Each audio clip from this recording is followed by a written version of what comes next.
Apie tą būtent slaugą ir priežiūrą žmonių susirgimo metu, aš galvoju, kad mums čia turbūt ir būtų svarbiausia ir pakalbėti. Nereikalaukim iš tų vaikų kažkokiu tai neįmanomų dalykų, leiskim jiems pagulinėti, pailsėti. Jie turi savo jėgas atstatyti. Labai svarbu, kad pastoviai girdimas vyktų. Neturi tai būti, kad, išgeria stiklinę, viskas dabar užteks. Ne, mes geriam visą dieną. Ir dabar griežtai noriu pasakyti, griežtai visiems smegta šiuo atveju yra blogis. Šiuo atveju. Virusinio susirgimo žarnyno atveju tai yra blogis. Kaip tyčia vaikas visada susirga penktadienį. Tai įsivaizduokit, kad jūsų vaikas susirgo penktadienį ir kad sekmadienį, jeigu jau nėra kaip susitvarkyti su situacija, jūs vežate į ligoninę arba pirmadienį. Dėl ko sekmadienį dažniausiai daugiausiai ir vaikų būna. Tokia tai yra šita visa priežiūra sergančio vaiko.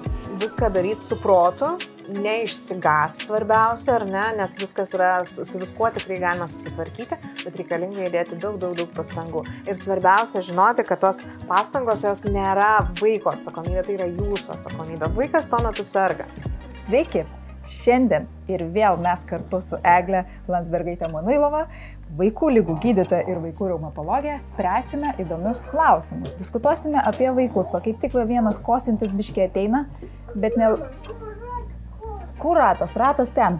Ir iš tiesų, ką reikia daryti, toks esminis klausimas ligų metu, nepaisant to, kad mes gydome vaikus ir vaistais, ar ne? Ką reikėtų valgyti, kaip reikėtų elgtis, kokia turėtų atrodyti mūsų kasdienybė, kai mūsų vaikai serga. Pirmiausia, ką aš noriu užakcentuoti, kad tai, ką mes šiandien kalbėsime, tai yra iš tikrųjų daugiau būtent infekcinių ligų metu sergančių vaikų priežiūra, slauga, galim tai pasakyti. O kas yra infekcinės ligos?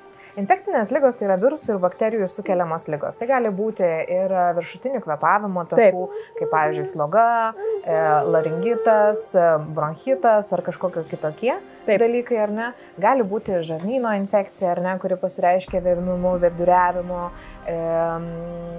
ir panašiai. Tai apie šitas daugiau ligas. O galima būtų su kaip nors paprastai žmogiška kalba, kad pasakytum, ką reiškia infekcija, virusas ir bakterija, kuo jie skiriasi? Tai čia galbūt toks, visada noriu pasakyti tai, kad visada geriausiai atsako į šitą klausimą mums atlikti tyrimai. Taip. Na, ta prasme, nebūrėjai, mes iš kavos tirščių nebūrėm, reikalinga yra kažkokia tai informacija tiksli, objektyvi, kad tai pasakyti tiksliai 100%. Bet yra tam tikri požymiai vaikui sergant, į kuriuos mes galime orientuotis ir įtarti, ar vis dėlto tai yra virusinis susirgimas, ar tai yra bakterinis susirgimas. Tai pavyzdžiui, netgi be kraujo tyrimo. Netgi be kraujo tyrimo, tai čia būtent grinai tėveliai namuose, ką galėtų padaryti. Tai tarkime, didžioji dalis visų šitų infekcinių ligų atsiranda, vienas iš pagrindinių simptomų yra karščiavimas. Tai savaime suprantama, infekcinių ligų būtent. Taip, infekcinių ligų. Tų, kurios sukelia virusai ir bakterijos. Taip. Tai karščiavimas gali būti aukštesnis, žemesnis, bet esmė yra kokia, kad kai mes karščiuojame, ar vaikai, ar suaugę, nesvarbu, mes visi blogai jaučiamės. Taip. Būtent karščiavimo metu, kai ta temperatūra 39-40, tai faktas, kad tu jautiesi blogai. Tada vertinti būklės vaiko nereikėtų, ta prasme, norint atskirti, ar tai virusas ar bakterija, nes ar virusinis susirgimas ar bakterinis ir esant karščiavimui mes vienodai blogai jausim. Bet kai temperatūra nukrenta, paprastai vaikas gali jaustis dvejopai. Jeigu vaikas žaidžia, duodasi, užsiema savo reikalais, griauna namus sėkmingai, kas jam yra įprastas visiškai elgesys, ar ne, temperatūrai nukritus. Jisai žaidžia, jisai linksmas, viskas tvarkoja, gal ten truputį mažiau geria, truputį mažiau valgo, bet šiaip užsiema savo bendrą veiklą. Tokiu atveju mes tikrai galime galvoti, kad didesnė tikimybė, kad žmogus serga vis dėlto virusiniu susirgimu. Jeigu vaikas net nukritus temperatūrai jaučiasi blogai, jis gulinėja, jis prie mamos... Bet temperatūra skaitosi, kad jos yra, ar jos visai jau, sakykime, nebėra?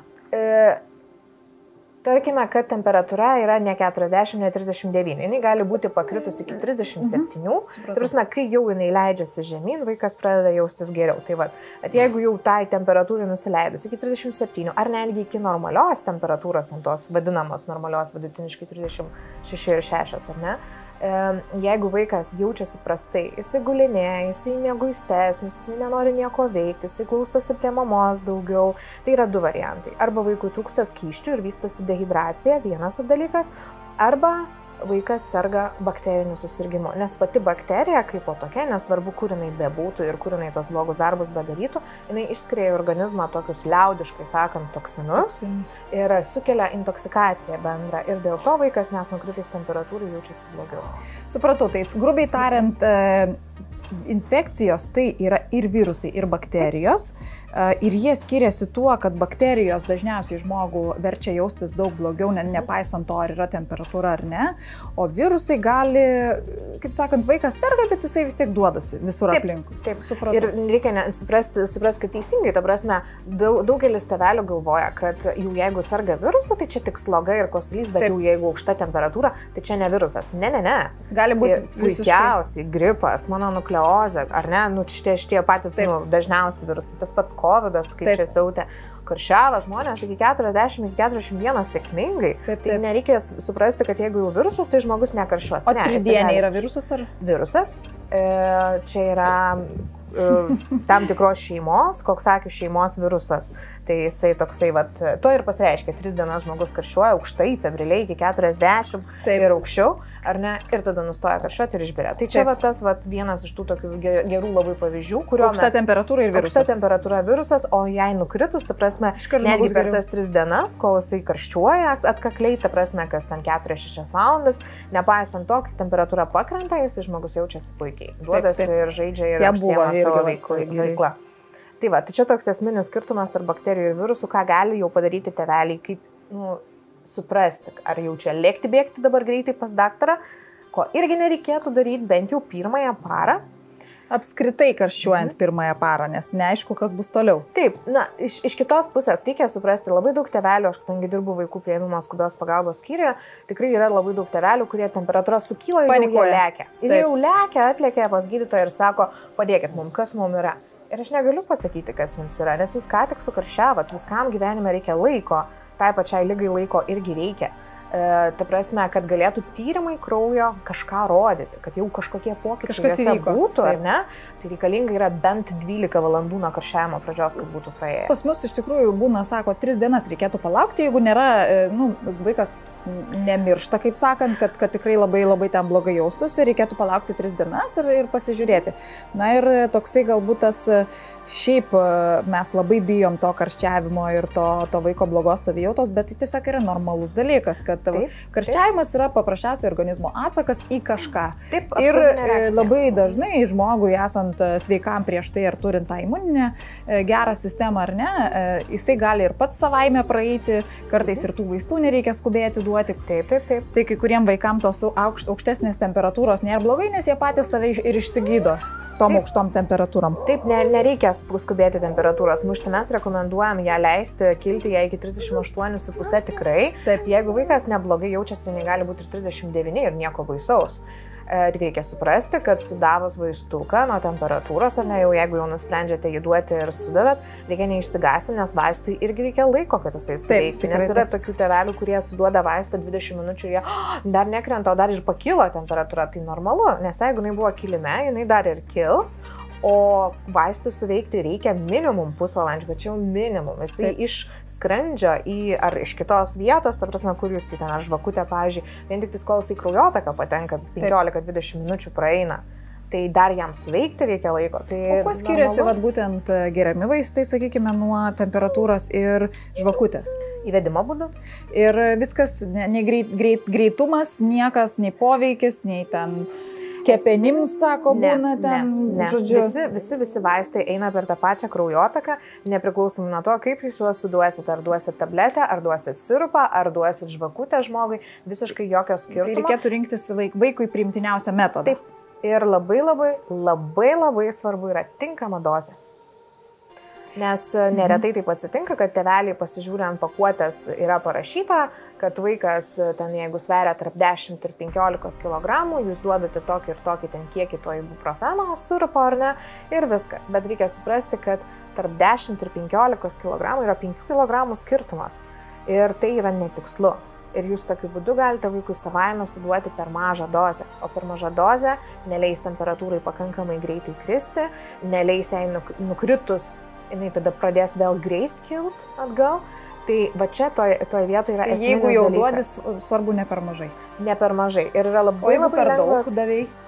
Per daug, tai vėlgi svarbiausia suprasti, kiek tas yra per daug. Tai va aš dabar tokį pavyzdėlį. Yra labai labai paprastas būdas, kaip teisingai paskaičiuoti vaikui duodamo vaisto dozę. Yra 2 vaistai temperatūrai mažinti. Yra ibuprofenas ir paracetamolis. Tai jeigu kalbame apie ibuprofeną, nesvarbu, kokį jūs duosite, ar tabletę, ar sirupą, vienokį, kitokį, trečiokį, svarbu, kad yra veiklioji medžiaga ibuprofenas. Taip. Ir mes tada skaičiuojame 10 mg vaistinės medžiagos, 10 mg vaistinės medžiagos kilogramui kūno svorio. Tai, sakykime, sveria 13 kg. Dauginat iš 10 ir turit minimalę, adekvačią vaisto dozę. 130 mg. 130 vienkartinė, adekvati minimali dozė. Ir niekada neprašausit, vaikas augs, svoris didės, jūs perskaičiuosit, padauginsit vėl iš 10 ir visada duosit adekvačią minimalę vienkartinę dozę. Ibuprofenas. Ibuprofenas. O ibumetinas vaikams neduodamas. Tas pats vaistas. Tas pats. Ibumetinas yra farmacijos sugalvotas firminis pavadinimas.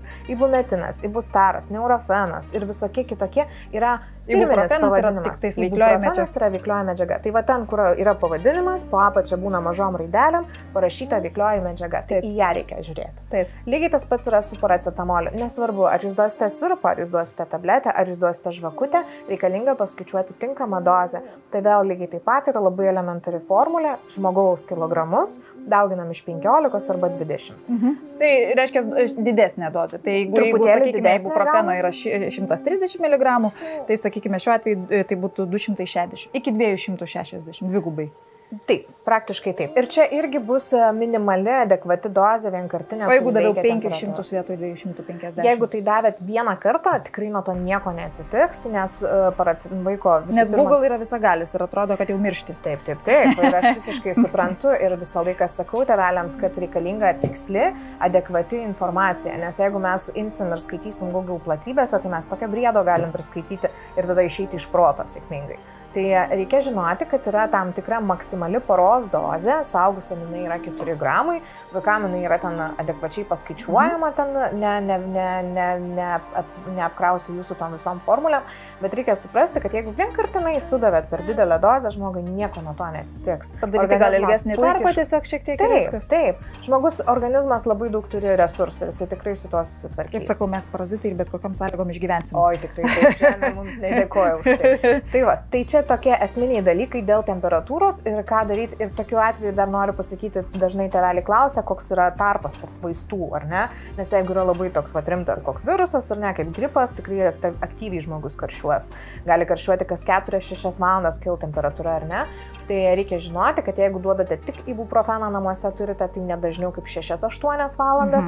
Jeigu turite tik paracetamolį, galioja tas pats, kas 6 valandas. Bet jeigu jūs imsite ir duosite vieną kartą ibuprofeną, o sekantį kartą duosite paracetamolį, tarpas gali būti tik 4 valandas sėkmingai. Dėl to, kad ibuprofenas yra metabolizuojamas per inkstukus, taip, paracetamolis per kepenis, vienu kartu ilsisi vienas organas, kitu kartu jeigu kitas. Iš tikrųjų didelė temperatūra nekrenta, daug pavojaus, reikėtų tiesiog netgi gerai pamaišyti vaistus ir šiuo atveju duoti, ta prasme, trumpesniu periodu. Taip, kas 4 valandas, jeigu kyla labai aukštai, aktyviai ir vaikas labai prastai jaučiasi. Gerai, kad gėlytės plastikinės. Tai, sakykime, dabar vėlgi prie tos temos vaistų maišymas, ar ne?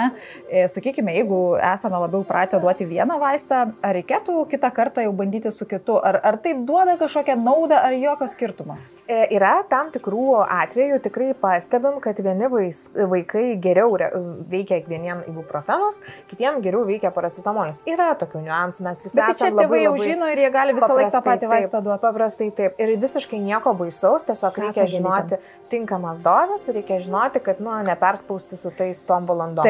Taip, svarbiausia. Tai vat vienas labai svarbus pastebėjimas būtų tai, kad jeigu vaikas labai stipriai karščiuoja, galima mažinti davimo laiką ir duoti kas 4 valandas vieną kartą paracetamolį, kitą kartą ibuprofeną. Bet apskritai kalbant, tai turėtų būti 6-8 valandos. Na ir aišku, būtinai dozė turėtų būti tinkama, kuri yra aprašyta ir ant pakuotės dažniausiai ir apskritai. Na ir aišku, jeigu davėte per didelį kiekį vieną kartą, tai nebijokite, neveškite į toksikologinį vaiko, nes greičiausiai pakenksite labiau vien apsilankymų ligoninėje, gydymo įstaigoje ir pačia kelionė vaikui. Tai va, tai toks sutrumpinimas, nežinau, jeigu... Jo, gal tik tais vieną tokį trumpą niuansą, kad, kaip sakiau, ant pakuotės ne visada tiksliai parašyta. Tai iš esmės tada reiškia, tikslinam 10 kart 10 ibuprofeno, tai yra 13, sakykime, 10 kg kart 10, tai būtų 100 mg, o būtent paracetamolio tai būtų 15 arba 20 vienetų, tai miligramų, jeigu vaikas sveria 10 kg, tai 150 arba 200 mg. Vaistai būna po 125, po 250 mg. Čia jeigu žvakutės. Tas standartizuotas. Mes kažkaip žvakutės labiau propaguojam. Ta geraliuką irgi, bet jisai po to ir baigėsi, žvakutės ilgiau galioja. O tas geraliukas pradarai, jisai greičiau galiojimas jo baigėsi. Dar yra viena gudrybė. Žinau, kad neretai tai būna, kad didesni vaikai, turiu omeny, kad ten mažamečiai 4-5 metų ar ne, bet jie jau yra šiaip didesni žmonės iš savęs, sveria daugiau kilogramų ar ne. Ir jiems to sirupo, pavyzdžiui, duodant reikia duoti begalę. Ta prasme, didelis kiekis ten daug cukraus yra. Taip, ir jiems paprastai būna ir neskanu, ir aukštos temperatūros metu jie gali net išvemti šitą vaistą, ar ne? Tai tokiu atveju yra tokia viena gudrybė.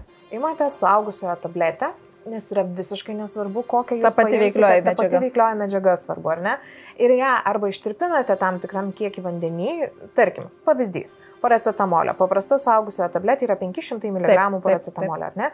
Jūs ištirpinę tą tabletę 5 ml vandens, turėsite 1 ml 100 mg. Ir labai paprasta tada atsiskaičiuoti, kiek tau tų mililitrų reikia suduoti. Ir jūs tada tokiu atveju suduosite 2, 3, 4 ml, ar ne? Taip. Bet ne pusės stiklinės sirupo, ar ne? Taip. Nes iš tiesų tai yra daug ir tai yra saldu ir bloga. Mes tik tais mėgdom vaikai atsimenu per tusiną. Temperatūros dėja nemuša šitas vaistas, kuris visai tiesiog. Tai bet iš tiesų, o sakykime, trinti tabletę? Irgi galima. Visos tos tabletės, kurios yra kreidos pavidalo, jos puikiausiai gali būti sutrintos. Tiek ibuprofeno, tiek paracetamolio. Visiškai kitas reikalas, jeigu jūs turit kapsulės, ar ne, nes ibuprofeno būna ir kapsulėmis kažkokiamis, ar ne, tai jos tai tikrai jūs neištrinsit ir neištirpinsit, tai tokiu atveju tikrai rekomenduoju nukeliauti iki vaistinės ir nusipirktų elementariųjų, paprastųjų, pigiausių. Jo, tai va šitų. Ir jos puikiai tinka. Iš tiesų svarbiausia yra būtent veiklioji medžiaga, kokią jūs renkatės, ir tinkama dozė. Supratau, labai iš tikrųjų naudinga informacija, ačiū. Tai gal prie ko dar, va dabar kaip tik yra tas vėl periodas, ar ne? Ir tas -5 naktį, ten gali būti ir 0 ir 2 + dieną. Ir tai yra puikiausia terpė būtent bakterijam ir virusam vystytis. Ir turbūt ir pavojingiausia, ar ne? Nes kai daug šalčiau jie biški priminga. O kai, pavyzdžiui, šiek tiek atšyla, tai va yra tas. Tai kokie jūsų dar kaip gydytojas potyriai ir tos praktikos ilgiausios, apie kurias mes dažnai tiesiog gal nepakalbam, norėtumėt akcentuoti? Jeigu kalbėti, ta prasme, čia labai plati tema yra. Jeigu kalbėti apie imuninę sistemą kaip po tokią, ar ne, kaip jai padėti susitvarkyti su tais virusais ir bakterijom. Jeigu būtų kažkokia tai stebuklinga piliulė, kurią sudavus žmogui, jisai nustotų sirgti, nei vienas tėvelis pradėjęs mažametį leisti į darželį nepanikuotų ir nesinervuotų, kad reikia tiek daug laiko praleisti su juo namuose. Sergant, taip. Sergant, jo. Ir dėl to, tas iškart toks įsiterpimas. Ar yra gerai leisti ir sirgti, ar geriau vis dėlto, kai tai yra mažiau? Tai va, tai dabar čia yra labai daug diskusijų iš to klausimų, bet bendras toks pastebėjimas, ar ne? Jūs vaiką išleidžiate į darželį, ar ne? Jisai visą laiką iki tol buvo namuose, bendravo su tam tikrų kiekių žmonių, ar ne? Tų kontaktų buvo kažkokių tai nelabai daug. Jisai gyveno toje savo normalioje aplinkoje. Kas yra darželis šiuo atveju? Darželis tai rodo, kad žmogus išėjo į visiškai naują aplinką, su daugybė naujų kontaktų. Tai yra visi kiti vaikai, tie vaikai iš savo šeimos atsineša savo mikroflorą kažkokią, tai ar ne, jie atsineša savo, ten vis tiek liečia, dalinasi, bučiuojasi, apsikabina ir taip toliau, jie viskuom keičiasi. Taip. Ir tas pasikeitimas imuniniai sistemai yra tam tikras krūvis, ar ne, ir toks didelis krūvis. Dėl to pirmaisiais 2 metais einant į darželį vaikui yra normalu sirgti, 14-16 kartų per metus. Tai yra norma. Tai yra imuninė sistema. Į mėnesį kartą arba daugiau. Taip, ir daugiau gali tai būti. Nes būna, kad sako, 3 dienas pasarga, 3 savaitės. Ir tai yra normalu. Pirmus 2 metus tai yra normalu, čia toks vidutinis. Nesvarbu, koks yra, kokio amžiaus vaikas, tiesiog pirmi darželio 2 lankymo metai. Ir jeigu jūs nevesite žmogaus į darželį, ar ne, jeigu turite tokią galimybę palikti jį namuose, ar ne, sėkmingai augti, žydėti, tobulėti namuose, ar ne, ir sugalvosite, kad, išleisite jį paruošiamąją tik tais grupę ir ten, tarkim, į mokyklėlę jau, ar ne, tai yra didelė tikimybė, kad bus tas pats. Supratau, žodžiu, nuo amžiaus nepriklauso, jos neišaugamos, o išgyvenamos. Tai būtent reikia apsišarvuoti kantrybę, giliai įkvėpti, iškvėpti mamom ir tėčiam ir tiesiog gyventi toliau, nes tai yra neišvengiama. Imuninė sistema vis tiek anksčiau ar vėliau turės su viskuom susipažinti ir jau kai jinai susipažįsta, jau kai jinai užsigrūdina, išgyvena šitą krūvį, ar ne, tada jau žmogus pradeda sirgtis mažiau ir žinokit, po tų 2-3 metų taip kažkas išjungia tą sirgimą ir žmogus pradeda normaliai eiti į ugdymo įstaigą. Nes iš tiesų aš pradėjau vesti į gan anksti metų 3, bet tai buvo jau pavasaris ir iš tikrųjų labai pasisekė, nes tikrai mažai labai sirgo. Mažiau buvo sirgimo, nes buvo sezonas tinkamas. Taip, ir iš ties buvo tiesiog, ta silpnoji vieta yra jūsų uždegimą pereina viskas. Na, bet ir tada jau vis serga, po to jau vis važiuoju, vėl pasirga, vėl tada sunkiai, tada aš ir galvoju, kas čia darosi, ką aš blogai darau. Ir tada, kadangi jau dabar prieš gimdymą, tai kažkaip nevedam paskutinius porą mėnesių ir nebesarga vaikas. Va dabar kosti pirmą kartą, tai tiesiog, kad sakau, gali vos nepusplikiai. O visa kita, ta prasme, kalbant apie imuninę sistemą ir jos tvirtinimą, jeigu mes jau nekalbam apie tas stebuklingas piliulės, kurios neegzistuoja, ar ne, tai grynas oras, tinkama mityba. Kas yra tinkama mityba vaikams? Ta prasme, sveika mityba, subalansuota mityba, daržovių pakankamai, vaisių, ta prasme, gyvulinės kilmės produktų, mėsos, taip toliau. Čia labai labai plati tema, aš nežinau, ar mes galim čia tiek smarkiai išsiplėsti šiuo atveju, ar ne. Bet jeigu kalbant taip adekvati, sveika mityba, be kažkokių tai ten įvairi. Jo. Tai va, tai mes papildomai dar pageriam tuos probiotikus, labai daug įvairių kolonijų, ten turim tokius fainus labai, tai kažkaip aš jos jais labai ir, kiek esu skaičius, kiek domėjusis, kad visgi, tikrai naudingas dalykas ir aišku, to pasekoje vis tiek tos pačios skaidlos, kurios ir juos pagamina, kaip sakant, stengiamės vatos, kad visa grūdžio produktai būtų, aišku, daržovės vaisiai, bet būtent probiotikai papildomai ir po visų ligų būtinai, kad žarnyno mikroflorą atstatyti.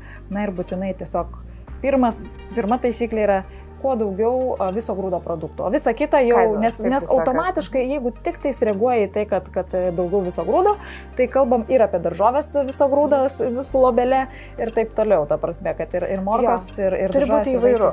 Turi būti įvairu, svarbiausia. Nes jeigu žiūri, kad sveikai maitiniesi, tiesiog ten tos sriubos lygiai, ką ten ieškai. Tai mes, pavyzdžiui, taip pat labai sriubas valgom, iš tikrųjų, būtent nuo pirmųjų gyvenimo dienų kažkaip pradėjom ir jisai visada mielai valgo sriubą ir labai gerai dėl to, kad tas vanduo yra reikalingas, tie mikroelementai ir medžiagos ir tų daržovių įvairiausių. Ir jos būna sriuboje mažiau skonio turinčios, tai jisai gali apsiprasti su jomis, nes puikiai triauškia brokolius, kalafiorus, žalius morkas ir jokių problemų. Pavyzdžiui, nežinau, ką duot, papjausiu greit kalafiorų ir viskas ir vaikas valgo. Tik tiek, kad jis bezdaliukais kvepia tas kalafioras. Jo, bet čia vėlgi, kiek įdieksit vaikui, ta prasme, kiek vaikai, aš suprantu, kad vaikai valgo tai, ką valgo tėvai. Taip. Ir jeigu jūs tos daržovės iki tol savo racione neturėjot ir dabar tikitės stebuklingai, kad vaikas jums ir pradės valgyti tą brokolį arba tą kalafiorą, tai nebus. Čia yra jūsų įdirbis, ar ne, tėvelių įdirbis. Iš kitos pusės grįžtant ant darželis niekada nekaltas, ko vaikas nevalgo. Oi, ne.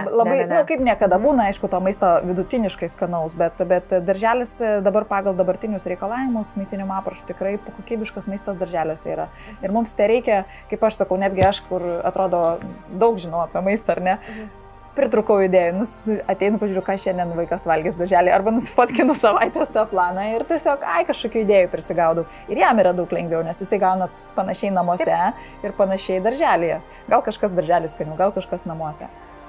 Jo, bet svarbiausia, kaip sakau, tai vat, yra tas įdėgymas. O jau jeigu grįžti atgal prie probiotikų, tai reikia suprasti, kad probiotikai, tos visos bakterijos gaunamos papildomai, jos nėra mūsų nuosavos. Ir jos mūsų žarnyne neapsigyvena. Jos yra tranzite. Tai prasme, jos padeda tau, duoda pagalbos, pastiprinimo tuo metu, kai tau jo trūksta, bet jos ten negyvena. Jos paskui sėkmingai išeina laukan su visku kitu. Tai, žodžiu, jas vartoti nuolat ir sėdėti, kaip sakant, ant jų nereikėtų. Pagalbinė medžiaga. Pagalbinė. Būtent va tada, kai to reikia labiausiai, tikrai va po ligų kažkokių tai. O kodėl va po ligų reikia? Dėl to, kad imuninė sistema po tam tikros persirgtos ligos, ypač jeigu tai yra žarnyno liga, tai tikrai imuninė sistema yra išsibalansavus, žarnyno flora yra išsibalansavus ir tam, kad jai padėti ataugti, susitvarkyti, susidoroti su viskuom, čia šitoje vietoje bakterijos papildomai yra labai geras. Ir kuo daugiau, ir kuo įvairesnių. Taip. Pačių tų bakterijų, kad lygiai tą patį daro maistas ir probiotikai ir viskas turėtų būti, kaip sakant, įvedama atgal. Taip. O paskui jau, kai tos pagalbos nebereikia, gyvenam toliau savo normalų gyvenimą ir tų bakterijų, kurias mes turime žarnyne, paprastai turėtų tam ir užtekti.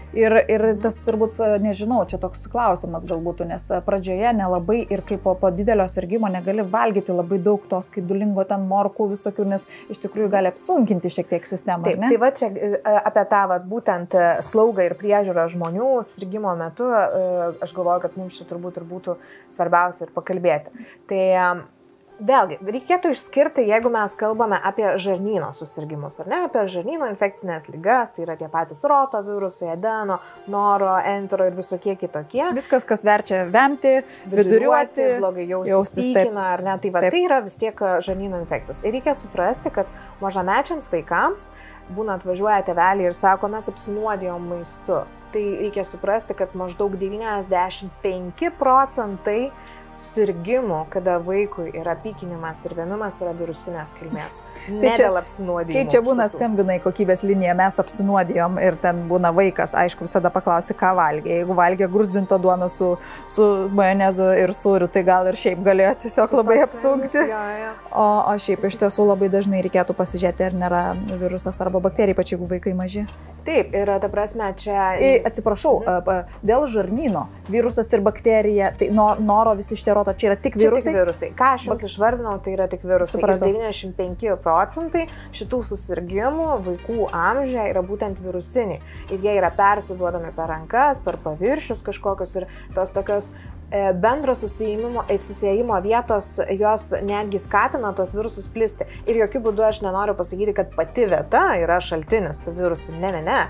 Šaltinis virusų ir bakterijų yra žmogus sergantis. Ta turime mes suprasti. Ir kiek jie veikia tas? Apie savaitę laiko sergantis žmogus apie savaitę laiko išskiria virusus į aplinką. Bet tos žarnyno būtent. Žarnyno būtent, jo.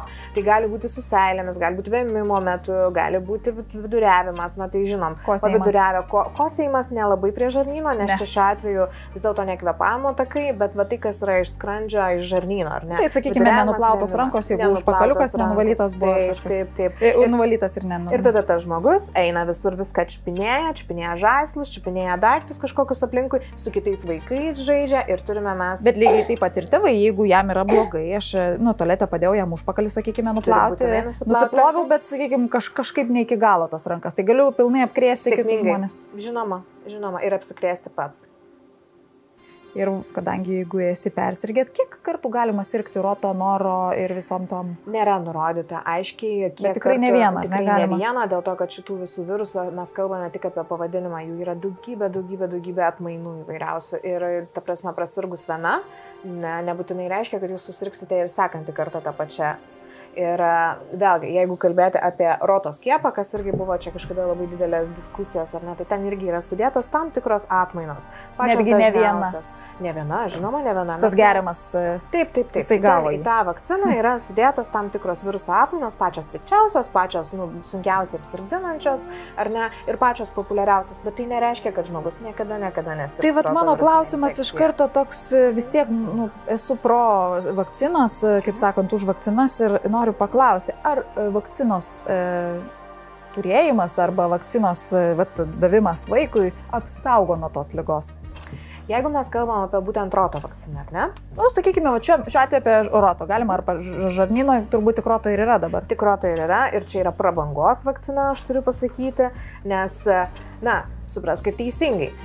Jeigu aš tik noriu pakalbėti tam, kad žmonės suprastų, kiek mes daug gero gaunam iš to ir kaip mes turėtume būti už tai dėkingi. Nes, pavyzdžiui, Lietuvoje nėra registruota nei vieno atvejo, kad nuo roto virusinio susirgymo žmogus numirtų. Nei vieno. Dėl vakcinos ar tiesiog apskritai? Susirgęs šią ligą. Ką tai reiškia? Tai reiškia, kad mes šitą vakciną gaudami, mes ne tai, kad mes saugom žmonių gyvybės, tiesiog pagerinam savo gyvenimo kokybę. Sutaupom miego tas 3 dienas, vėmimo, dehidratacijos, pinigų išleistų vaistam, nervų ir taip toliau. Tikrai taip. Jeigu mes kalbame apie kitas vakcinas, pavyzdžiui, meningokokinę vakciną ar ne, arba ten kokliušą, raudoniukę, tymus, tai šiuo atveju tikrai šios vakcinos saugo gyvybės. Tai vėlgi reikia suprasti, kad visos vakcinos iš tiesų yra labai labai skirtingos. Vienokios, kitokios, trečiokios. Tai čia vėlgi apie tai yra labai labai plati tema, nenorėčiau aš taip labai giliai gilintis, bet reikia suprasti, kad kiekvienos vakcinos viduje yra tam tikros ligos sukėlėjo dalelių. Labai labai išskirtinai yra tik tais kelios vakcinos, kurios yra gyvos. Gyvos tos vadinamosios. Kuriuose įsideda pats sukėlėjas, kuris yra labai susilpnintas. Tai MMG ta berods ar ne? MMR. Kur yra tymai, raudoniukė ir parotitas. Čia kurios visi taip labai bijo, nes jinai gyva ir lyg tai sukelia autizmą. Genetinė liga, nesvarbu, net nepradėkim, nes čia iš viso ir labai labai ilga diskusija. O ir roto vakcina irgi yra gyva. Bet ten yra labai labai smarkiai susilpnintas virusas. Plius jisai nemirtinas, tai va, dar ir geriau, kad gyva. Dėl ko po šitos vakcinos žmogus tikrai gali šiek tiek būti ir pritrysti. Jo gali šiek tiek gal bloga būti, reikia neišsigąsti, ramiai reaguoti ir viskas yra tvarkoje, bet tai duos mums imuninę sistemą, kad paskui turėtume mes tam tikrą bazę, jau ant kurios krauna visus kitus virusus. Visos kitos vakcinos, kurios nėra gyvos, tai ten gyvų padarų nerasite, ten yra labai labai nedidelės dalelės tam tikrų to sukėlėjo dalelės. Tai yra ten ar kapsulės dalelės, ar genetinės medžiagos dalelės, ta prasme, į kurias reaguoja mūsų imuninė sistema ir taip sukuria antikūnus ir tai yra mūsų imuninis atsakas su ta liga susidūrus. Kažkur turiu tokį visiškai, sakysiu, kaip sakant, mėtysiu tokiu, ar ne, kad yra antikūnai kai kuriuose vakcinose ir tos organizmas juos išmoksta dauginti tiesiog. Ar čia jau yra kaip pasiekmė viso proceso? Antikūnai yra proceso pasiekmė ir antikūnų žmogus gali gaminti pats. Bet jisai turi išmokti ir niekada netgi gavęs antikūnų, jis nesupras, kad čia geras daiktas, reikia jį padauginti. Jisai net gali jį sakyti, kad ne, čia kažkoks svetimybė yra šiuo metu. Ir tada dar blogiau bus. Ir tada bus dar blogiau. Taip, tai tikrai vakcinos antikūnų nėra. Taip, vakcinos yra vadinami antigenai. Tai yra medžiagos, į kurias organizmas mūsų reaguoja ir sukuria tos antikūnus. Va taip grubiai čia tariant. Tai va, o grįžtant atgal prie žarnyno sukėlėjų ar ne, žarnyno ligų sukėlėjų, tai didžioji dauguma vis tiek yra virusų ir, kaip sakiau, jie plinta aplinkoje ir ne pati aplinka yra kalta, o kalti žmonės, kurie sirgdami eina į tą aplinką ir dalinasi viskuo draugiškai su kitais. Taip. Tai dėl to toje aplinkoje būnantis visi žmonės gali apsirgti. Tai vat, kuom tikrai kartais pasitaiko, atvyksta pacientai, kurie šventė gimtadienį žaidimų kambarį. Taip. Ir ne žaidimų kambarys yra kaltas, kad jie ten susirgo, kalti tėveliai, kurie atvedė tuos vaikučius, kurie prastai jaučiasi. Vėlgi, čia šitoje vietoje labai yra svarbu, kad tas žaidimų kambarys būtų informuotas ir kad jisai galėtų susitvarkyti, dezinfekuoti savo patalpas. Imtis priemonių. Nes tas procesas gali...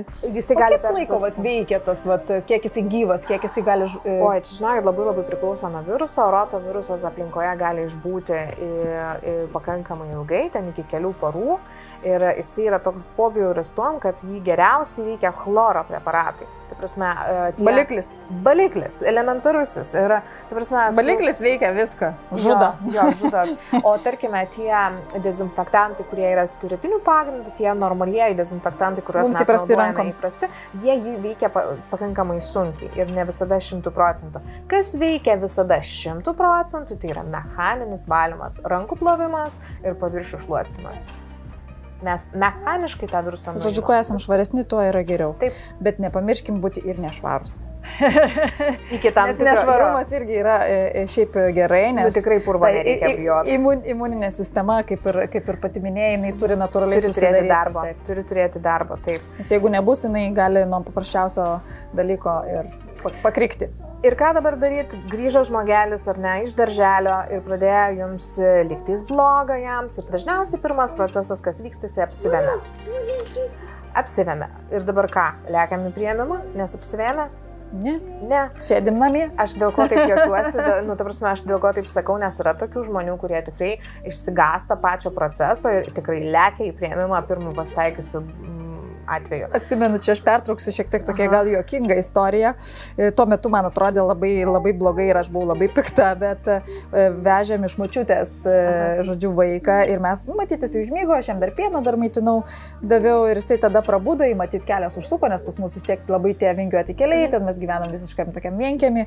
Na ir, žodžiu, jisai, kai davė šliaukas, visoj mašinai privėmė, nežinau, ten kiek tik įmanoma. Nu, tai ten akivaizdu, kad tiesiog buvo perteklius maisto, nes močiutės labai myli savo vaikus, anūkus ir turi gerai pavalgyti. Jo, būtinai, tai ten, žodžiu, išvažiuojant visą laiką jiems trūksta to maistelio. Tai va, atsimenu, man šitas buvo, nes netgi tas kvapas, tu supranti, kad tiesiog buvo maisto perteklius ir kai pamatai, kiek buvo, nu, išvemta jo, tai tada tiesiog supranti, kad buvo nelabai gerai. Ir ką, dabar lėkti į priėmimą? Nieko, tai tiesiog duodi skysčių ir taip viskas. Tai va, aš visą laiką tėveliam bandau užakcentuoti, kad nevėmimas ir neviduriavimas yra blogis. Blogis yra dehidracija. Tai reiškia, kai netekimas viršyje skysčių gavimą. Ir aišku, kai žmogus vemia, visiems susidaro didelis iššūkis tos skysčius papildyti, ar ne?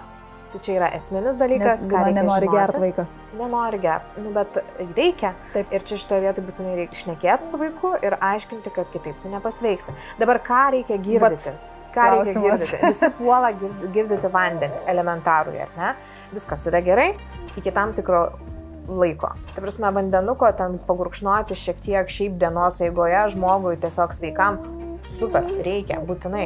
Bet kai žmogus serga ir yra didelis netekimas, žmogus netekdamas, išvemdamas, išviduriuodamas, jisai netenka ne tik skysčio, jis netenka elektrolitų, jis netenka gliukozės, netenka maistinių medžiagų, ar ne? Ir ką tada daryti, jisai tampa toks spangus, paliegęs, nes jam trūksta energijos. Nes jam trūksta energijos. Pirmiausia, ko jam trūksta gliukozės, nes tai yra varomoji jėga mažų vaikų. Taip. Ir ko jam dar trūksta dažniausiai, tai yra elektrolitų. Jų netekimas yra sunkiausia. Tai ką tokiu atveju daryti, kai vaikas pradeda vemti? Nereikėtų jį girdyti vien tik tais vandeniu, jį reikėtų girdyti ir elektrolitų tirpalų. Kur tokį gauti? Ar galima jį pasigaminti namuose iškart, mano klausimas? Nerekomenduoju. Ne. Dėl ko? Dėl to, kad ten turi būti tam tikra koncentracija ir santykis tų elektrolitų, kad žmogus galėtų jų tinkamai pasisavinti ir jų pakaktų, ar ne? Taip, šito mes namuose nelabai padarysim, taip, nes mes neturim mikrosvarstyklių, mes neturim, ta prasme, kaip išmatuoti tas koncentracijas ir pačių medžiagų jo. Tai šiuo atveju, kas tiktų, ką mes galėtumėm, taip, pirmų dalykų, kad nedirba vaistinės, dar kažkas, ką, tai tiktų mineralinis surus. Oi, labai gerai. Surus mineralinis. Nenoriu ten pasakoti jokių ten pavadinimų ar ne, bet tiesiog tai turi būti surus mineralinis. Kodėl jis turi būti surus, kodėl netinka paprastas mineralinis, kuris nesurus, nes būtent surėme yra pakankamai daug tų medžiagų, kurių mums trūksta, mikroelementų. Dėl gliukozės gal aš papildysiu, tai šiuo atveju, kadangi tai vis tiek yra vėmimas viduriavimas, jau visokie skaiduliniai produktai šiuo atveju šiukštu netinka. Ne. Turi būti tas paprastas, greitai pasisavinamas cukraus kiekis, tai baltieji ryžiai, košytė, kadangi padeda šiek tiek ir ar ne numalšinti tą... Bet jeigu jūs aktyviai vemia, ta prasme, jūs suduodat vandenį, jis išvena, jūs suduodat vandenį, jis išvena, tai košė šiuo atveju tikrai nesprendimas. Kas čia dabar gausiu daug pilos iš sveikuolių žmonių, ta prasme, bet mes kalbam apie sergantį vaiką. Pats greičiausias ir geriausias būdas gauti gliukozės tai yra elementarusis cukrus. Ir čia šiuo atveju taip, jeigu jūs paprastai žmogui ten cukraus neduodat, neribojat saldumynus ir taip toliau panašiai, aš visiškai sutinku, kiekvieną dieną to tikrai nereikia. Bet kai žmogus vemia, nuolatos vemia, viena iš geriausių priemonių, kuri galėtų būti po ranka namuose, tai yra saldainis. Paprastas gliukozės saldainis. čiupačiupsas kažkoks tai čiulpinukas. Kad po truputį lėtai pasisavintų. Kad po truputį lėtai žmogus jį laiko burnoje, ar ne? Nes daugiausiai mes išnekėjome prieš tai, kad angliavandenių daugiausiai pasisavinimas yra būtent burnoje. Tai jisai laiko burnoje, jis net nenuryja. Ką tai reiškia? Nu, ta prasme, kažkiek nuryja, bet būtent mes gliukozės gauname jau iš karto. Jau iš karto, čia ir dabar. Nes labai man tai patiko dar visai tie tokie cukraus kubeliai. Aš rudoje naudoju, jie patinka labai vaikam, kartais aš ją leidžiu ir ten yra daug. Nu tai ten retkarčiais, ta prasme, kada tai yra vis tiek kažkoks, yra cukraus gabaliukas. Tai yra tokia kavinė, kur mes kartais lankomės, tai ten vieną kartą mėnesį ar 2 savaitės gaunu tą kubelį, nes ir netgi pagalvojus cukraus, pavyzdžiui, šokoladinėme saldainėje arba saldainėje yra ten apie 100 kalorijų ir daug visokių dar hidrintų riebalų, taip toliau, o cukraus griname kubelė yra apie 4 gramai, svėrėm specialiai pajokauti, tai 16 kalorijų ir nieko daugiau iš tikrųjų. Tai tiesiog yra tas tuo momentu, tas yra cukrus. Taip, o mes jeigu kalbam apie būtent sergantį vaiką, tai jam tuo momentu tai yra gelbstintis reikalas, ta prasme, kad jisai turėtų energijos daugiau ir plus tas pats saldainis, ar ne, kurį jisai tuo momentu valgys, jisai duos dar troškulį. Tai yra gerti norės, ne? Tai va čia tokia gudrybė, kurią galima pasitelkti. Tai va mineralinis sūrus ir saldumynas kažkoks, va, nu būtent grynas cukrus. Tas va čiulpinukas ar ten tavo... Nekomplikuoti ryžių košėm, niekuom, nebent jaučiasi pakankamai gerai. Nebent jaučiasi gerai. Bet čia va, būtent tuo momentu, kai yra ta pati ūmi fazė, ar ne? Kitas dalykas, ką reikia suprasti, kad negali vaikui duoti stiklinės užsiversti ir išgerti visos. Kuo didesnį kiekį skysčio iškart sumesi į skrandį, jisai išplės seneles ir gausis automatiškai refleksinis toks variantas užsisuks, kad dar viskas pils lauk. Ne, nes natūralu, jeigu pats pabandytum išgerti litrą vandens, taigi pačiam blogą pasidaryti. Tai va, apie ką kalba, o čia dar plus užsivedęs yra šleikštulys, vėmimas, ar ne? Tai tuo atveju būtinai reikia žinoti, kad girdyti žmogų reikia po truputį, po mažą gurkšnelį kas 2 minutės. Taip. Net labai gerai šiuolaikinė technologija čia pasitarnauja, paėmat savo telefoną, užsistato tenais priminimą, kad jums jisai supipsėtų kas 2 minutės, pasiimat švirkštuką šaukštelį. Švirkštas ir iš paskos. Jo, ir lekat iš paskos žmogų ir girdote jį kas minutę po kelis mililitrus. Ir galima netgi to cukrų šiek tiek ištirpinti. Galima, puikiausiai. Tai va, jeigu mes turime galimybę nukeliauti iki vaistinės ir įsigyti jau paruoštą produktą elektrolitų tirpalą, tai vaistinėje jo yra apstu įvairiausių rūšių, nuo to pačio populiariausio regidrono iki orsalito ir visokių kitokių šiukštų. Šiaip turėti namuose gerai tokį. Labai gerai, nes tai yra milteliai dažniausiai, tos miltelius jūs pasidėjot spintelį, niekas jiem nenutinka ir juos paskui naudojate, ten metus laiko jie tikrai ten gali stovėti. Jeigu ne 5 turbūt, nes. Nu, ten nuo firmos priklauso ir nuo pačio gamintojo, ką jisai ten rekomenduoja. Labai svarbu suprasti, kad vėmimas, ar ne, vat būtent tokiu būdu galima su juos susitvarkyti po truputį girdant. Jūs tada turėsite netekimo ir gavimo santykį tinkamą. Jeigu žmogus pradėjo ir viduriuoti, jūs tada turite pagirdyti jį dar daugiau truputį. Dėl to, kad, kaip sakant, nes tai irgi bus netekimas didesnis, ar ne? Dėl skysčių, tai sakykime, arbatos arba šilti gėrimai, nes jeigu žmogus, pavyzdžiui, daug vemia, dažnai būna ir labai sudirgina gerklę ir tada vien nesinori nieko dėl to, kad sudirginta gerklė arba užrakinta yra, ar ne? Tai ar tai padėtų šiek tiek tai skysčiais? Galioja ta pati taisyklė, jeigu gerti mažais gurkšneliais po truputį, galima duoti švelnios arbatėlės, kažkokio šilto gėrimo, visiškai tas pats netgi mineralinis, jisai gali būti nešaltas, ne kambario temperatūros, jūs net galite pašildyti, jeigu yra toks poreikis, ar ne? Čia galioja viskas, čia tinka viskas, kad tik tais galima būtų atstatyti tą skysčių balansą. Ar yra kažkuris mineralinis, nu, aišku, ne reklama, bet vis tiek, ar yra kažkuris mineralinis, kuris turi geresnį santykį, jeigu pati kažkada žiūrėjai, domėjais ar bandėjai atrasti tokį dalyką, būna, žinau. Aš tiesą pasakysiu, turbūt geriausiai eina tas, kuris vaikui yra skanus. Tiesiog kur geria apskritai. Jo, apskritai, nes mes čia šitoje vietoje jau pasidarom nebe iš rankos. Maniškis buvo laikas gėrė labai buržoną. Jam buvo pats skaniausias mineralinis. Nugazuoji, paliekė, kad jis stovėtų, nugazuoja ir geriasi tą buržoną. Tai puikiai, ta prasme, yra kam patinka vitukas, yra kam patinka rasa, yra kam patinka birutė. Visiškai jokio skirtumo. Čia toje vietoje mes neišrankus, kas žmogui, ką jisai geria, tą duodam. Tai va, tai kas liečia mano skysčius. ir pirmo, ir antro dabar nėštumo metu, šiaip aš iš mineralinio nelabai mėgdavau, tai turbūt mano didžiausias gyvasties dalykas yra gazuotas vanduo ir geriausia, kad būtų surus, tiesiog net mirštų kaip noriu ir abiejų nėštumų metu labai. Super, dėl to, kad trūksta matyti organizmui pačiam mikroelementų kažkokių, tai ir tokiu būdu jisai pasireikalauja. Bet vis tiek magnį reikia papildomai gerti, nes vidurį nakties atsikeliu su mešlungiais ir jau nebežinau, ką daryti. Magnis yra tas preparatas, kurio turbūt daugiausiai ir išsisioja nėštukės. Rimtai? Jo, tai, na... Nesakau tiesiog, jeigu aš kaip magnio narkomanė kokia, jeigu neišgeri magnio vieną naktį, vat kažkas atsitiko, supranti, kad jau bus blogai tą naktį. Tai va, o grįžti toliau galime atgal prie piliečių, kurie vemia viduriuoja, ar ne? Ką dar reikėtų pasakyti prie jų bendros tos tokios priežiūros, tos slaugos, ar ne? Taip. Tai nereikalaukim iš tų vaikų kažkokiu tai neįmanomų dalykų. Leiskim jiems pagulinėti. Pailsėti. Jie turi savo jėgas atstatyti. Labai svarbu, kad pastoviai girdimas vyktų. Neturi tai būti, kad, išgeria stiklinę, viskas dabar užteks. Ne. Mes geriam visą dieną. Jie ilsisi, o dirba mes. Taip. Jiems galima viskas, kaip aš sakau, irgi kai serga, va dabar, kadangi reikia tos ramybės daugiau ir kai serga, tikrai tie filmukai pagelbėja. Taip, ir visiškai galima ramiai, negraužant savęs, visiškai galima šitai leisti, nes žmogui tiesiog reikia poilsio ramiai pabūti. Taip. Kitas dalykas, kuris yra labai labai svarbus ir kurį noriu užakcentuoti, žmogus, kuris viduriuoja, ar ne? Keliausit į vaistinę, pasakysit, kad jūsų vaikas viduriuoja, pirmas dalykas, ką jums pasiūlys vaistininkas, tai bus smegta. Ir dabar griežtai noriu pasakyti visiems, smegta šiuo atveju yra blogis. Šiuo atveju.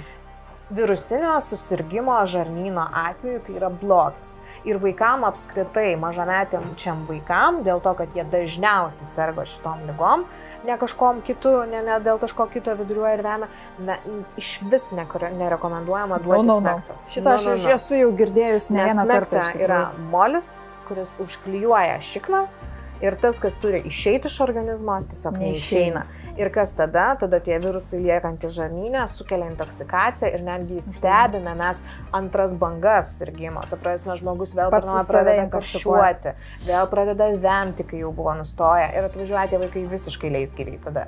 Jokių būdų. Griežtai ir netgi dabar leisiu savo pasakyti tokią antireklamą. Yra vienas elektrolitų tirpalas, kurio sudėtyje yra diosmektino, tai tos pačios smegtos ir jį irgi labai rekomenduoja šitie vaistininkai, ar ne? Tai griežtai ne. Ir koks tas tepas? Katedralis. Gerai. Ačiū. Tikrai tai yra rimta padariau. Nesvarbu, tai svarbiausia, kad mes būtumėm sveiki, ar ne? Taip. Man yra rekomendavę, iš tikrųjų patiko enterolis. Enterolis yra visiškai kitas reikalas. Kas yra enterolis? Enterolis yra gerųjų bakterijų, didžiulio kiekio, turbūt pats stipriausias dabar esantis rinkoje preparatas gerųjų bakterijų. Mes jį naudojame viskam. Labai labai plačiai naudojamas yra būtent virusinių susirgymų žarnyno metu gydyti.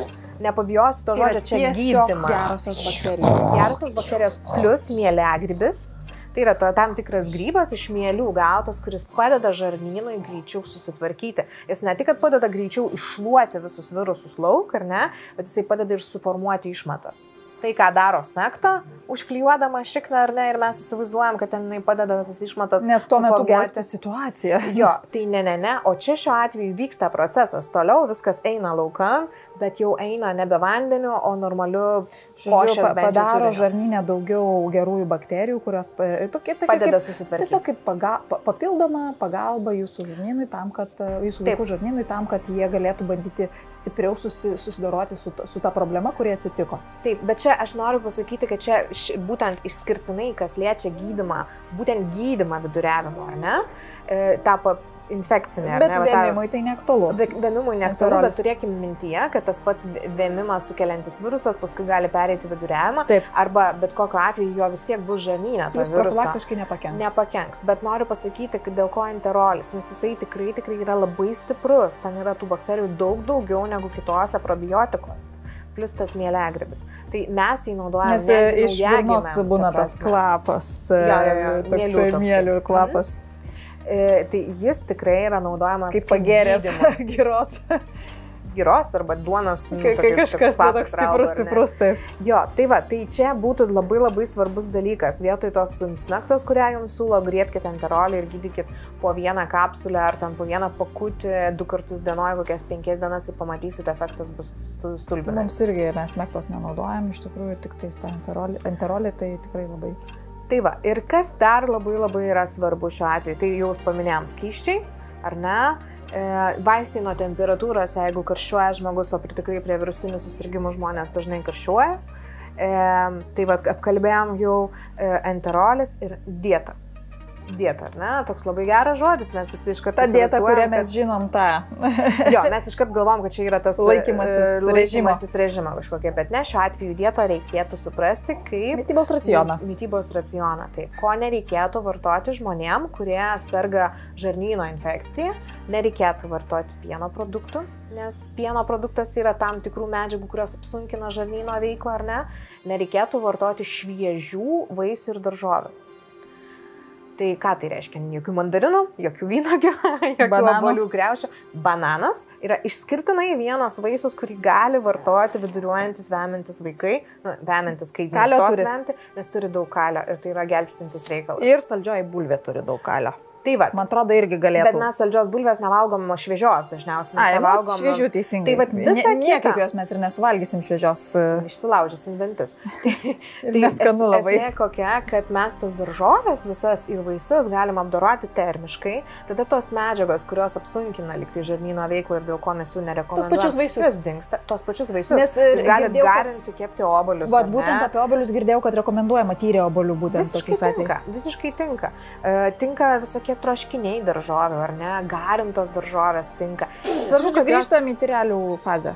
Taip, tai galim nedaryti tyrelės, galima jas valgyti gabaliukais arba troškinį, ar ne? Taip. Labai reikėtų tada pagalvoti apie tai, ką jūs dar duodat. Labai tinka košės įvairiausias. Vat tada jau, kai žmogus nebevėmė, ar ne, bet vat būtent ryžių šiaip baltų, ar ne, kad padėtų dar tą viduriavimą sutvarkyti, ar ne? Avižos tinka, bet visur mes kalbam apie pilną grūdą, ar ne? Mes kalbam neapdorotus tuos produktus kažkokius tai.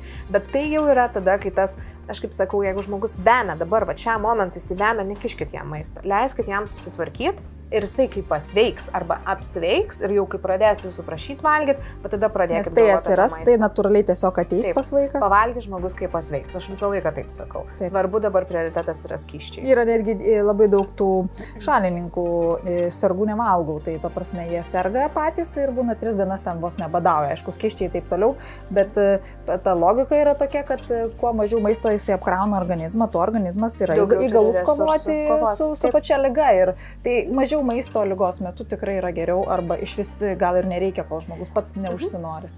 Tik tais vienintelis dalykas, daug vemdamas ir daug viduriuodamas žmogus netenka, kaip sakau, daug dalykų, visų tarp jų ir gliukozės. Ir vaikams tas labai aiškiai matosi, jeigu yra gliukozės trūkumas, jie pasidaro vangus.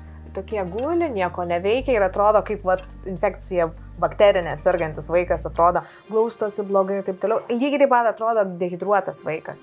Plius jam iš burnos gali sklisti acetono kvapas toks, kuris prasideda dehidracijos metu. Šlapimas gali keisti spalvą. Gali ne tik keisti spalvą, jo gali ženkliai sumažėti ir tai jau yra šauktukas, kad darote per mažai. Ir jeigu ryškus ypač, ar ne, koncentratas toks. Taip. Būtent kas padeda sekti, ar tinkamai sugeria žmogus skysčių, tai yra būtent šlapinimasis. Jeigu mes turime mažiem vaikam bent 6 sauskelnes per parą, rehidracijos metu, kada mes jau girdom, ar ne, arba bent jau 6-8 kartus žmogus nueina pasisioti ar ant paduką ar tualetą, ir tas šlapimo spalva, kaip sakau, turėtų būti tokia beveik skaidri, viskas yra tvarkoje, jūs darot pakankamai. Jeigu tik šlapimo kiekis sumažėja, jeigu tik jisai šlapinasi mažiau, jeigu pradeda ryškėti ta spalva, tai faktas kaip lynas, kad mes darom nepakankamai. Labai aišku. Apie virusai sergančių žarnyno ligom. Kas liečia, labai greitai dar noriu pasakyti apie kvėpavimo takų virusais, ar ne, slogos, kosuliai ir taip toliau ir panašiai.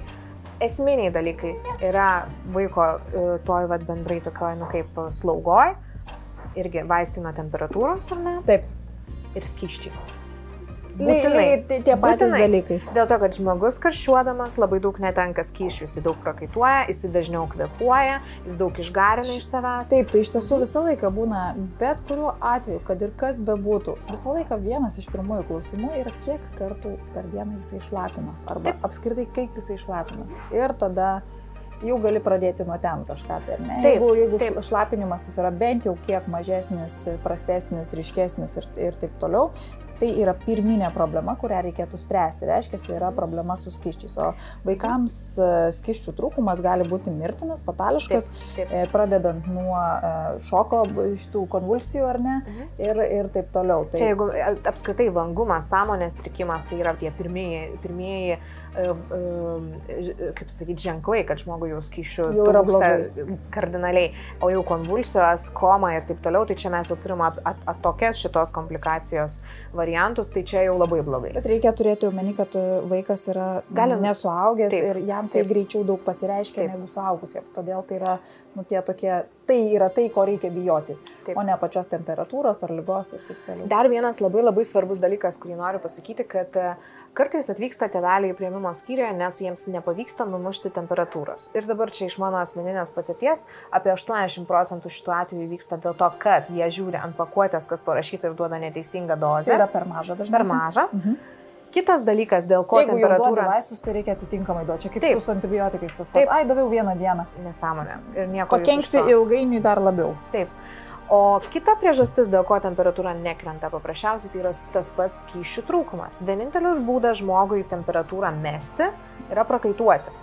Jeigu mes neturime iš ko prakaituoti, yra nepakankamai skysčių, neturime iš ko prakaituoti, jūs vaistus galite kibirais pilti. Bus kaip perdegęs arbatinukas, galima būtų sakyti. Taip, jie tiesiog nepadės. Tai čia yra labai irgi svarbu, dehidruoti vaikai, jie nebesugeba susitvarkyti ir su temperatūra.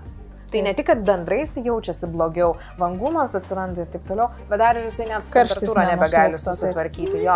Tai tokiu atveju, dėl ko tai yra labai svarbu, netgi sergant elementariai sloga, kosuliu, kažkokiu ir karščiuojant, irgi skysčiai yra ypatingai svarbu. Tai va, skysčiai, temperatūra mušantis vaistai. Ir dieta lygiai taip pat, aš nesakau, neviduriuoja ne viena, tai galbūt mes neturėtumėm ten riboti tiek smarkiai vaisių, daržovių, šviežių ar ne, ar pieno produktų, bet iš kitos pusės, ko tikrai nereikėtų tada duoti per daug, tai yra saldumynų. Labai įdomu, ne? Vat liktais dehidratuotas tos cukraus, tos gliukozės tuo metu reikia. Bet kuriuo atveju saldumynai yra no-go. No-go, nes iš tiesų, kuo mes labiau savo terpę organizmą rūgštiname, kuo daugiau ten tos gliukozės ir kitų visokių medžiagų, kurios, tikrai saldainėse, būkim biedni, bet teisingi, ne tik tais cukrus gyvena, tai kuo mes daugiau duodame žmogui tuo momentu, tuo iš tikrųjų pačiam organizmui sunkiau yra susitvarkyti su viskuom. Jisai ne tik turi kovoti tada su to virusu, kuris čia visą blogį daro, o dar ir su tom visokiom medžiagom, kurį gauna. Tai čia šitas visiškai no-go. Tinka, iš tikrųjų, vitamino C daug turintis preparatai, ar ne, preparatai turime menį. Na, šiuo atveju ir citrusinių vaisių kažkiek galima duoti, ne per daug, ten, kad neišbertų. Ir ten, sakykime... Jo, bet klausimas, tai citrusiniai labai kažkaip tos vaikus beria. Citrusiniai vaisiai duoda tokias iritacinės reakcijas vadinamas. Tai tas pabėrimas, tai yra ne alergija, o tai yra iritacija į tam tikras medžiagas. Citrusiniai vaisiai labai skatina histamino išsiskirimą organizme, ar ne, natūraliai patys. Ir dėl to mes galime turėti tokius pabėrimus visokius. Bet tai nėra alergija iš tiesų. Apie tai mes irgi truputėlį praeitą mūsų susitikimą kalbėjom apie tas alerginės reakcijas visokias. Tai čia nėra ta tikroji alergija, čia yra ta iritacinė reakcija. Kai kuriem būna, pavyzdžiui, vaikam atkreipti dėmesį, valgo pomidorą ir čia visose parausta. Braškė pomidoras parausta aplink lūpas. Mandarinai per kalėdas būna nugaros išbertos žmonėms. Tai va čia yra tas perteklius. Bet čia ir vaikam, ir suaugusiems. Taip, visiems. Taip.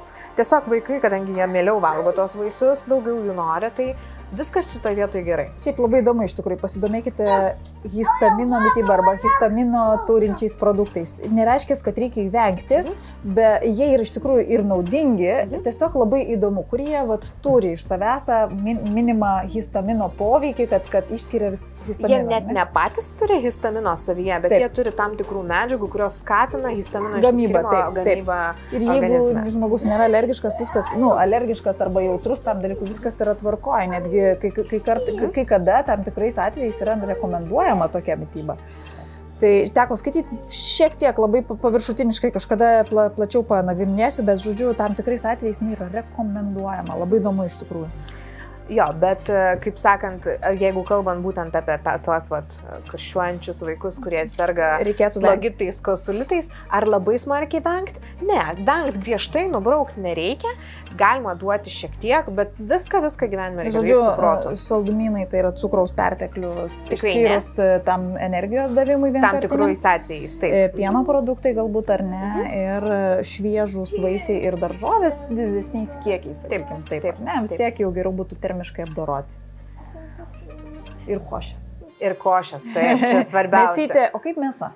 Mėsytės nereikia vengti sergančiam vaikui, bet aišku, nereikėtų apskritai vaiko kepti jos riebaluose, kepti riebaluose, ar ten rūkytų produktų siūlyti. Ne.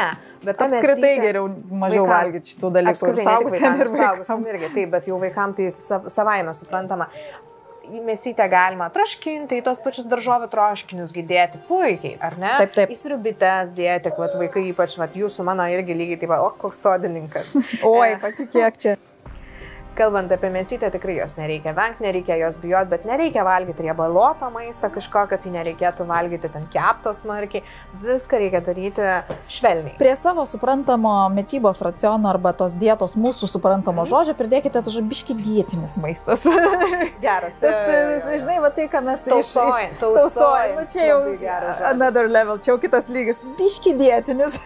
Tai tas tikrai nepamaišys. Tokia tai yra šita visa priežiūra sergančio vaiko.